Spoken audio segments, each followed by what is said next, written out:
Okay, Psalm 35 verse 1. So good pa.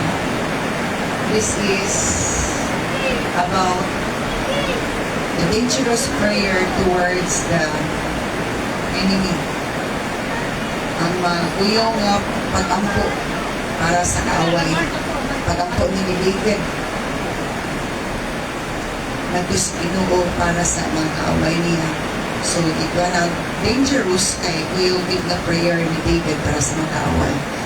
So, inubini na, O Lord, oppose those who oppose me, fight those who fight against me. Nasa verse 1, sa Psalm 35 verse 1. Okay, inubini nga makibatok sa pagka Ginoo ang nagsupa kanako o pakibatok kili ang nagibatok kanako. So, grabe no ang pagpalayo ni David. Kay nasakitan na gid siya sa iyang kaaway, sa ilang gibuhat na kaniya na dili makatarunanon, wala siya atraso nila, pero grabe gid ang pagkautan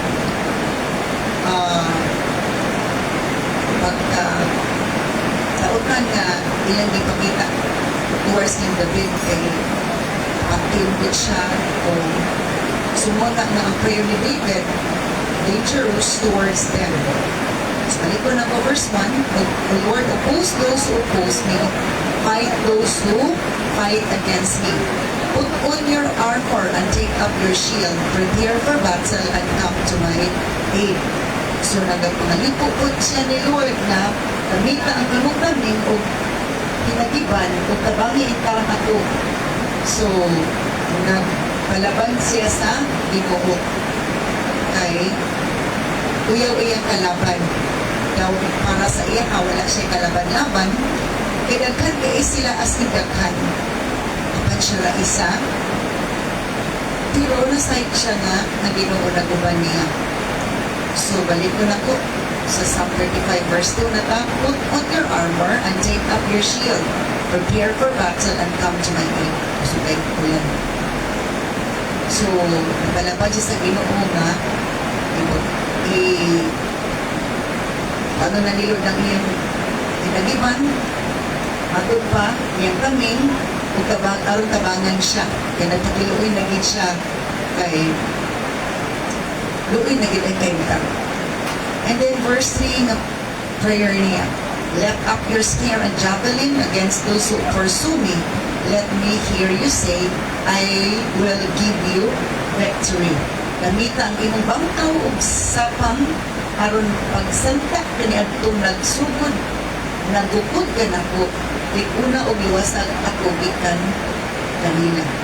So grabe no na prayer ni David, nagpakiluoy siya, nagpakitabang siya kay naa na gid siya sa bingit sa kamatayon nga wala manundag siya, naghimog dautan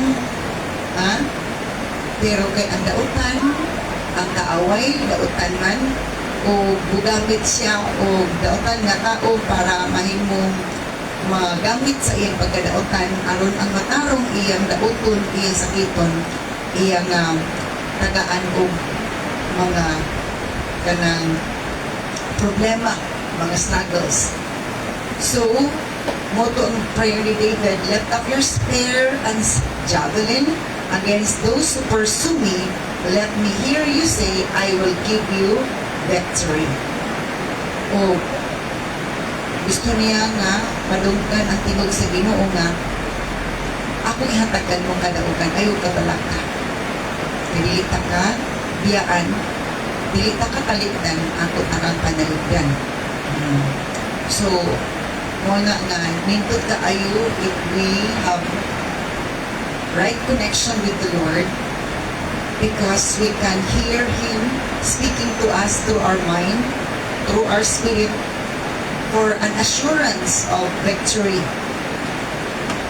So, ingana siya kanindot kung atong relationship ni Lord, nindot maayo because atong gilikayan ang iyang dinumili. As we avoid what God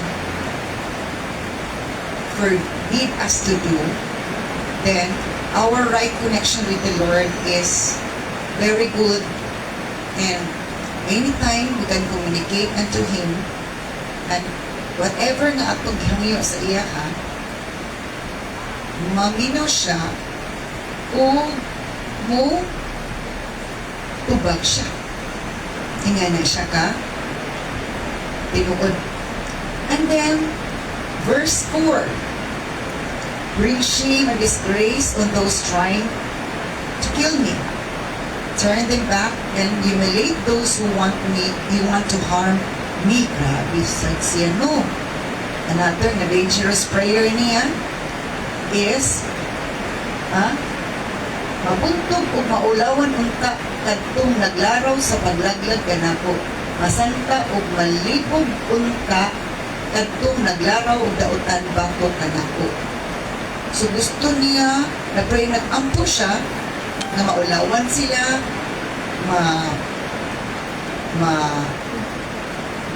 kuan sila, sana mabuntog sila katong naglaraw pagpatay kaniya. Maray na ko, ito na ako, the dangerous prayer towards the enemy. The dangerous prayer of David towards his enemies. Ako yung kapag-ampo ni David nagto sa mga kaaway. So, nga bring shame, pakaulawi sila and disgrace. And those trying to kill me, katong gusto mo, patay na ko. Turn them back and humiliate those who want to harm me. So, gusto niya nga, kaulawan ang naglaraw kaniya, nagpakil siya. Umatod pa, kinganak siya ka-intentional na mag-pray ni Lord. Another na dangerous prayer niya sa verse 5. Blow them away like chaff in the wind, a wind sent by the angel of the Lord. Matod ba rin, may sama unta sila sa upot nga gipadpad sa hangin, sa diyang abugot sila sa anghel sa Ginoo. Blow them away like chaff in the wind. So ang prayer ni David sa verse 5, nga mapadpad sila sa hangin. Mapadpad sila daw tahok. Mapadpad sila sa hangin, matudpag. Ni daw, tahok na mapadpad sa hangin. A wind sent by the angel of the Lord. Sa hangin, ipadala sa Ginoo. So, inganak nga dangerous prayer niya. Pero wala magid siya badungan ni Lord na wala na yung kinilig na mo ang dangerous prayer niya. Wala siya gibadlong ni Lord na sobra na ganyan ang prayer. Kaya nga naman, naka-feel si Lord kung nakasabot siya sa self ni David nga iyang pananggap. Sumutong wala siya santa, wala siya ipakdang ni Lord na ingana iyang prayer. So, may mga panahon nga ang prayer ng mura kung inyuman na, dili na makatarungano, dili na makatao, dili na makadiyos. Pero di honor, di ay ni Lord, labi na nanata sa bingit sa kamatayan. Mao ni nahitabo na sa bingit sa kamatayan na si David. And then verse 6, another dangerous prayer ni David sa iyang makaway. Mungit-ngit o mudanglog unta ang agianan nila sa dihang gugdon sila sa anghel sa Ginoo. So gusto din niya nga kuan ang mga kaaway niya na make their path dark and slippery with the angel of the Lord pursuing them. Nga kung lakbo na sila sa anghel, mamit-mit ang ilang dalan o mudanglog kay aron nga mga makatilaw sila unsa ka makalilisan unsa ka kuyaw kung na ay maglakag magsunod. Matod pa kay ipasinati ni David ang ikasinatian sa nagbilakag siya sa mga kontra o gusto ni Lord o gusto ni David nga sa dagdakon siya sa anghel mo ngit ang ilang dalan o budanglog para mga digyas sila kay ingana pud ang mga sinati ni David o gusto niya nga ma-feel nila ang ilang ibuhat ng David. So sa ato pa mga digyas sila ngit pag ikakit na o digyas pag yun sa iyang ang anghel mo lakag nila. So that is another dangerous prayer of David sa verse 6 sa Psalm 35. Let's proceed to verse 7. Kay isa-isa ni David unsahid kuan kanang hindi buhat. I did them no wrong. Sa wala ko gibuhat nila, but they laid a trap for me. Wala ko gibuhat nila, pero ila kong gipiti. I did them no wrong, but they dug a pit to catch me. Wala ko gibuhat nila, pero nagkalot sila o bangag para lang yung bitikon ko nila. So na mga tao nga bitik-bitikon ta, bitik-bitikon ta istorya, bitikon ta, pinaagi sa ilang mga bitik-bitik ng mga pamaagi, ay para lang yun maulawan ta, ma-knockdown ta, ma-knockout ta. Gusto nila nga mapilit ta, gusto nila magtanaw nga makaluluoy ka. But as long as God is with us, what we wanted will not happen. Because when God is with us, He will not allow us to be humiliated, to be defeated. Ingana kayo ang kasiguruan. Wala na. Every now and then, siguruan na to, na sigurod kanunay atong uban, para dili mo daghan, kung dali atong uban, o kanunay na to sigurod makauban. Ang tod na daghan na gitang uban because of the old age, not because of the stressful people around us. Diba? Okay. So, balik ko na po sa verse 7, sa Psalm 35, verse 7. I did them no wrong. Wala ko gibuhat nilang dautan, but they laid a trap for me. Kapag naghimo silang laang kanako. I did them no wrong, but they dug a pit to catch me. Ako gibuhat nilang dautan, pero naghimo silang bangag, nagkalot silang bangag para mahagsa ko, hagbog ko, lumalitag ko nila. So, grabe ang prayer na po, verse 8. So let sudden ruin come upon them. Let them be caught in the trap they set for me. Let them be destroyed in the pit they dug for me. Ang grabe, no?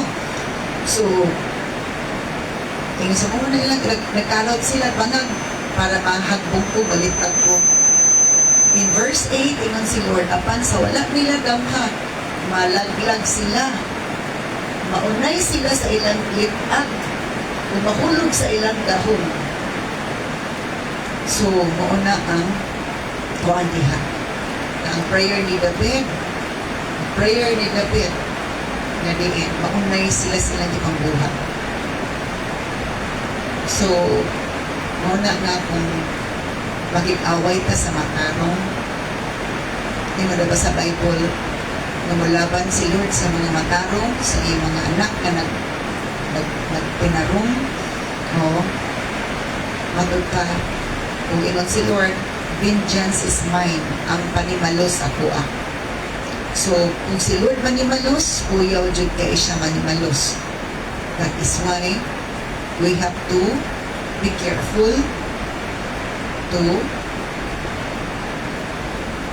plan na atong plan is glorifying the Lord. Kay kung dili na glorifying si Lord, itaray maunay anak na umalik ra na sa atong pagbalik, mas worse pa, mas kuyaw. Okay. So, grabe na sa dili isa-isa ila kong dilitag, ila kong ikalutan o bangag para mahagbong ko siya nga. Ang ilang ikalot nga bangag, sila ray malitag, sila ray maunay mahagbong dito. And then verse 9, then I will rejoice in the Lord and I will be glad because He rescues me. Ug kung mahitabo na, malipay ko des Ginoo, magbaya ako tungod kay luwas ko sa Ginoo. Na opposite na sa uban ng verse na ayaw kalipay kung dangatan sa mga kaaway. Pero ani mang good na verse, opposite po siya. Kahit tungod kay lahi ang sitwasyon, worse na sitwasyon ni David ani.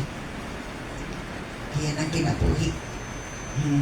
So, siya kung malitag sila, di na sila kalakag ni David, malipay si David kay makapahulay na siya dinagan para makalikay sa kontra nga mapatay niya. Then I will rejoice in the Lord, I will be glad because He rescues me. And then in verse 10, nandini, with every bone in my body, I will praise Him. Sa matag bukog sa akong lawas, ako siyang daygon. Sa diya daw kuno nga, luwason niya sa Ginoo sa batok sa ibang kaaway. Ingon siya, ang matagbukog niya sa iyang lawas, magaday nga to sa Ginoo. Lord, who can compare with you? Who else rescues the helpless from their strong? Who else protects the helpless and poor from those who rob them? Nasa verse 10. So, basahan ako sa Bisaya, sa Ginoo kung kasing-kasing mo ingon ako sa Ginoo. Wala gayoy sama kanimo, di panalipdan mo ang mahuyang gikan sa mga gamhanan o ang mga kabos gikan sa madaog-daogon. So, grabe ang prayer ni David sa Ginoo. Pero lagi nga nung wala man ingon si Lord, murag sobra na imong prayer, David. Grabe na imong prayer towards your enemy. Wala siya gisita, wala siya gibadlong ni Lord. So, na yung mga prayer na ingana. So, which is, na yung mga panahon na kuyo akong prayer towards sa mga tao na sobrang na nilang muhat. Ingana. Na masuko na bitaw ka. Masuko na ka tayo. So, ingana. So, let's proceed. Verse 11. And then ang mga bakakong saksi nagbutang-butang kanako gipas sanginlan nila ako o mga butang nga wala nako buhata. Malicious witnesses testify against me. They accuse me of crimes I know nothing about. Na ay murag mo na itago sa mga kaso-kaso nga mag-hire of witness para lang mo pare atong mga linapatong Sunday si nabot gi-accuse si nabot duha na kabog binayran sa wala og tuog ipalingkod para mag-accuse si nabot nga gitunglo ng Ginoo, gitunglo niya ang hari. So ingana ka maro ang yawa, maghimo siya istorya, mogamit siya tao nga iyang gamiton para lang matuman ang iyang gusto. O mo na nahitabo ni David, wala siya'y gimong dautan, pero para sa uban, sa kadaghanan gawa kasabot niya, siya usa ka dautan. Pero para si Ginoo, matarong siya o dili dautan. So, kinanglan nga atong record, atubangan sa imong matarong bahalag, atubangan sa tao, dautan ta, kay wala sila kailan na to. Kinanglan nga ang atong tinguha nga pahimutan sa itong kinabuhi ang Ginoo kay siya manalipod na to sa mga taong dautan. Baka nag-iisip nila pa nga dautan, basta kaatubangan sa Ginoo, bilit na dautan o bilit na magbagutan sa pagkadautan, kaya ang pagbagutan para lamang sa mga dautan. Okay. Now, verse 12. They repay me evil for good. I am sick with despair. Kaila kong gibalusad dautan sa maayo na kong gibuhat. O ako nag masulubon. In verse 12. Gibalusan nila dautan ang akong maayong buhat o nawad-an ako paglaon. So, di ka po'y nag-reach siya, naging mo siya maayo. Pero matod pa, dautan, nagdinautan yapon sila. Because, kung nagamit na sila sa dautan, what can we expect? But wickedness. So, masayra na to, kinsay nagamit na to, kinsay espiritu na to, kung kontra na lagi na to ang matarong, ang iya si Ginoo, na feeling na to kita insakto, sure gina nga dili na dyan na maayo. So in verse 13. Yet when they were ill, kani karon nakita na po na kasi labi. Yet when they were ill, apan sa diha na silang magsakit, I grieve for them. Maluoy mo po siya. Apan kung sila kuno magsakit, magbangutan ko para nila. I denied myself by fasting for them, but my prayers returned unanswered. Grabe, no? Sa verse 13, katod pa, apan sa diyang nasakit sila, nagpisti ako sako o nagpuasa, nagampo ako nga nagduko, matod pa sa pulong sa Ginoo. Kung imang kontra, nagsakit, nasakit sila, matod pa, magpuasa siya. Oh, I prayed with head bowed on my chest, matod pa sa pulong sa Ginoo. Nagampo siya sa iyang mga okay, masakit ko, mas nasakit sila, mas nagsakit sila. Maluoy na po siya, magampo po siya sa Ginoo. Matod pa. Kay, maluluyon man lagi siya. I was sad, as though they were my friends or family. Mag-uul sila. Mag-uul siya kung magsakit, masakit ang mga kontra. Sama ko no, ang inibati nga daw sila iyang mga higala or pamilya. As if I were grieving for my own mother. Kung masakit sila, mag-uul siya, magbagutan siya, sama nga nagbagutan siya sa para sa iyang inahan. Nga na siya kamumululuyon na tao. Okay. In verse 15, but they are glad now that I am in trouble. They gleefully join together against me. I am attacked by people I don't even know. They slander me constantly. So, isa-isay na put niya sa Ginoo nga, apad Lord, sila nagkalipay karon nga naakos kasakit. They gleefully join together against me. Nagmalipayan kit sila o tigom batok ka nako. I am attacked by people I don't even know. Birahan siya, di-attack sa mga tao wala na nailhi. Kaya di gamit lang sa kaaway. And they slander me constantly. Okay, akong gidaot jud kanunay. So naay mga tao. Naay mga tao nga inganantod karon because ingana magyapon ang kaaway. Ingana magyapon ang kaaway gyud. The same enemy before is still manifesting in our time. Oh. So, ingon din nga they are glad now that I am in trouble. Kalipay sila na naako sa kalistanan, naako sa aning nga sitwasyon. But they gleefully join together. Nagbalipayon sila. Matod pa sa ilang batok, pakigbatok na ko. I am attacked by people I don't even know. They slander me constantly. Di-attack ko sa mga taong wala ko na kailan-ila. Kung ila kong gidaot, yun, kanunay. Hallelujah. Basa ka. Ay, gusto kayo ulan. Halikod mo. Gusto kayo ulan. So, pagdili ta matingala that, remember, this is a prayer of David. David was a righteous person, matarong siya na tao. But he was not perfect, di siya perfecto, na siya two major sins. Pero most of the time, nagbuhat gid siya matarong. Pero na siya daghan kontra gilakad siya.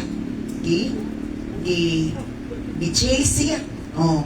O matod pa nga sa diha nga ingana ang sitwasyon. They are glad now that I am in trouble. May mga tao nga dautan nga gikalipay nila ang matarong nagka-bubot, nag-uul because of them. Nanong in trouble man si David and because of them, because they were used by the enemy. Oh. And matod pa, they gleefully join together against me. Nagiusag gid sila, join para gyud nga dauton sa kiton si David.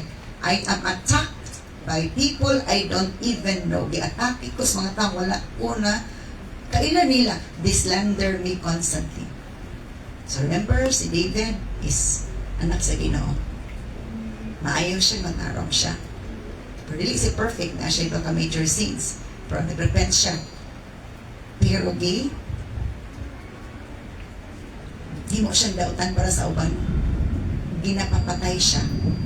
Pero kaag Diyos uban man niya, wa yun siya napatay, wa siya nadambi, because kung ang Ginoo magpanalipod ka na to, ang sa man mahitabo, ang Diyos gayon magapakita o success, victory, not defeat. And then in verse 16, they mock me and call me names. They snarl at me. Gibugal-bugalan ko nila. Ilang gibugal-bugalan nila kung ngalan. Umatod pa, they gnash at me with their teeth, or ilang siya kung gisumsuman, ilang siya, grabe kit ang yung kasi mapunta sa iya hagi. Gibanat-batan gid siya daot. So mauna nga, ang iyang prayer ani dangerous kay sanan. How long, O Lord, will you look on and do nothing? And siya, Lord, sakit na siya kayo. Pait na siya kayo kung gibatik. Sa hantod kanus naman ko ingani, Lord. How long, O Lord, will you look on and do nothing? Hantod kanus naman ka magtanaw lang o wala gibuhato nimo. Rescue me from their first attacks. Luwas na, nagritaon ko sila mabangis ng mga pag-atake. Protect my life from these lions. So, grabe kit ang encounter ni David. Dahil mga lions, mga bear, mga beast ang nag-attack sa iyaha.